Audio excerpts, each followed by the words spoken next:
Shalom. Devosi Kitab Ezra pasal yang pertama. Ada sebuah cerita seorang wanita kehabisan bensin di tengah perjalanan. Ia bingung karena tempat itu sepi dan asing baginya. Sementara ia hanya seorang diri. Ia semakin khawatir ketika seorang berpakaian lusuh mendekatinya. Degup jantungnya bertambah kencang. Takut jika orang itu berlaku jahat kepadanya.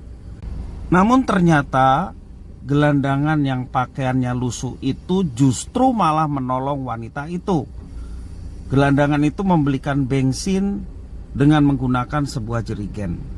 Kita perhatikan di dalam ayat yang kedua, beginilah perintah Kores Raja Persia. Segala kerajaan di bumi telah dikaruniakan kepadaku oleh Tuhan Allah semesta langit.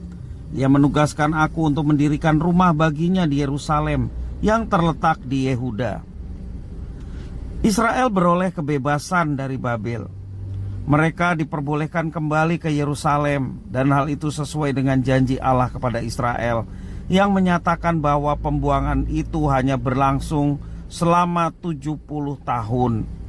Namun siapa sangka jika kebebasan ini mereka peroleh atas maklumat dari Raja Kores. Kores adalah seorang raja Persia yang berhasil menaklukkan Babel. Sebagai raja baru Babel, tindakan pertamanya adalah mendorong bangsa Yahudi kembali ke Yerusalem dan membangun kembali puing-puing rumah Tuhan. Kores merestui dan mencukupi persiapan, persediaan dan perjalanan bangsa Israel kembali.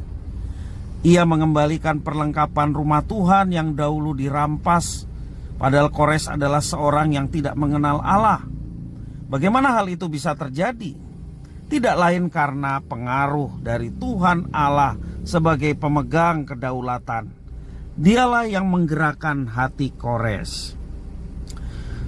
Tidak ada yang mustahil bagi Tuhan. Itulah yang mesti kita pegang dan kita imani. Karena Tuhan yang kita sembah adalah Tuhan yang berkuasa atas segala sesuatu.